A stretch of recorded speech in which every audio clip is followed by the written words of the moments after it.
সেটা হচ্ছে কি, কালিয়াগঞ্জে আমাদের জেলায় যত রক্তদান শিবির হয় তার মধ্যে সবচেয়ে বেশি শিবির করে হচ্ছে কালিয়াগঞ্জ, এবং সবচেয়ে বেশি পরিমাণ রক্ত দেয় কিন্তু কালিয়াগঞ্জ। ব্লাড ব্যাংক যে আজকে যেটুকু রক্ত পাচ্ছে তার সিংহভাগই আসে কালিয়াগঞ্জ থেকে। এটা কালিয়াগঞ্জের গর্ব মনে করি আমরা, কালিয়াগঞ্জ আমাদের গর্ব, কালিয়াগঞ্জ আমাদের অহংকার।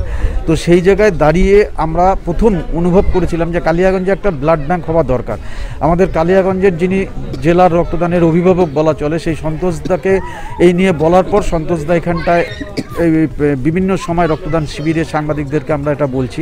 তো এর একটা প্রক্রিয়া আছে, এটা যতক্ষণ না স্বাস্থ্য ভবনে প্রক্রিয়া মাধ্যম যাবে ততক্ষণ কিন্তু এর প্রক্রিয়াটা কার্যকরী হবে না। এবং আজকে একটু আগেই আমি রাজ্যের স্বাস্থ্যমন্ত্রী আমাদের ডাক্তার চন্দ্রিমা ভট্টাচার্যের সঙ্গে কিন্তু আমি সরাসরি নিজে কথা বললাম এই বিষয়ে, এবং আপনিও এই বিষয়ে তার সঙ্গে আমার ফোন থেকেই কথা বললেন।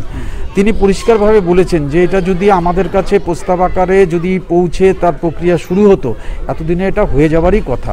কিন্তু সেই প্রক্রিয়াটা যেটা সিস্টেম, যেটা নিয়ম, সেই নিয়মটা যেহেতু হয়নি, সেই জন্য কিন্তু হয়নি। তো আমরা বিশ্বাস রাখি আগামী দিনে কালিয়াগঞ্জে একটা ব্লাড ব্যাংক হবে, এবং কালিয়াগঞ্জের সবচেয়ে যে সমস্যা, যে রক্তর জন্য আজকে যায় রায়গঞ্জ ব্লাড ব্যাংকে পড়ে থাকতে হচ্ছে, রক্ত পাচ্ছে না কালিয়াগঞ্জের প্রচুর মানুষের জন্য, আজকে সন্তোষ বেঙ্গানি দীর্ঘদিন ধরে এই চেষ্টা চালিয়ে যাচ্ছেন। তো আমাদের দৃঢ় বিশ্বাস আগামীতে এখানে হবে, এবং সেই প্রক্রিয়া শুরু করতে হবে। এবং এখানকার জনপ্রতিনিধির থেকে শুরু করে শুধু আন্দোলন আর দাবি করলে হবে না, কিন্তু কাগজটা যেতে লাগবে, সরকারিভাবে তার সিস্টেম আছে, সেই সিস্টেমটা যদি পালন করা যেত তাহলে কিন্তু হতো। এই কথাটা একটু আগেই আমাদের স্বাস্থ্যমন্ত্রী জানালেন। তার মানে এটা কি বোঝা যাচ্ছে যে এখানে যে যিনি জনপ্রতিনিধি অর্থাৎ বিধায়ক, তার যে উদ্যোগ থাকা দরকার, সেই উদ্যোগ থেকে তিনি অনেকটাই খামতি হয়েছে? না, তিনি যখনই দিয়েছে তিনি হয়তো জানিয়েছেন, কিন্তু পদ্ধতিগতটা একটু হয়তো ভুল হয়েছে বা শুদ্ধ হয়েছে আমরা এই বিচারে যাব না। সবাই উদ্যোগ নিয়েছে, বিধায়ক উদ্যোগ না নিলে তো হবে না, তো বিধায়ককেই মূল উদ্যোগ নিতে লাগবে। এখানকার যিনি ছিলেন আমাদের পুরপিতা, এর আগে কালিয়াগঞ্জ পৌরসভার, যিনি পরবর্তীতে রোগী কল্যাণ কমিটির চেয়ারম্যানও হয়েছিলেন, মাননীয় কার্তিক পাল, তিনিও এই ব্যাপারে একসময় কিন্তু এই প্রচেষ্টা চালিয়েছিলেন। হ্যাঁ, বিভিন্ন স্তরে কালিয়াগঞ্জের বিভিন্ন সময় এটা হয়েছে, কিন্তু এর যে প্রক্রিয়াটা সেটা সঠিক হয়নি বলেই আজকে আমরা এখনও করতে পারিনি। তো এটা শুধু রাজ্যের ব্যাপার না, এর সঙ্গে কিন্তু কেন্দ্রেরও ব্যাপার আছে। এটা ন্যাকো দ্বারা পরিচালিত হয়, ব্লাড ব্যাংকের পারমিশন সব কিছু।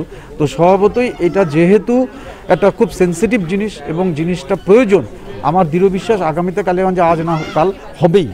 আচ্ছা, বললাম স্বাস্থ্যমন্ত্রী তো সাথে তো আমিও কথা বলেছি, আপনাকে কি জানালো? আমাকে পরিষ্কারভাবে এটাই জানালো যে আজকে আমাদের কাছে সেইভাবে কাগজপত্র প্রক্রিয়ার যে সেই পৌঁছায়নি এখনো সেইভাবে। এমনি প্রস্তাব বা দাবি ওটা যেতেই পারে, কিন্তু তার যে পরিকাঠামোগতভাবে, অর্থাৎ স্বাস্থ্য ভবনে যেতে হবে এখান থেকে, এই সরকারিভাবে যে তথ্য এখানকার ডিস্ট্রিক্ট তরফ থেকে, জেলার তরফ থেকে এই ধরনের কোনো দাবি কিন্তু সরকারিভাবে, মানে দাবি বলতে প্রস্তাব, দাবি আর প্রস্তাব এক জিনিস নেই। প্রস্তাবিত যে এই জিনিসটা অফিসিয়াল যে ফরম্যাট, সেভাবে এখনও গিয়ে পৌঁছায়নি।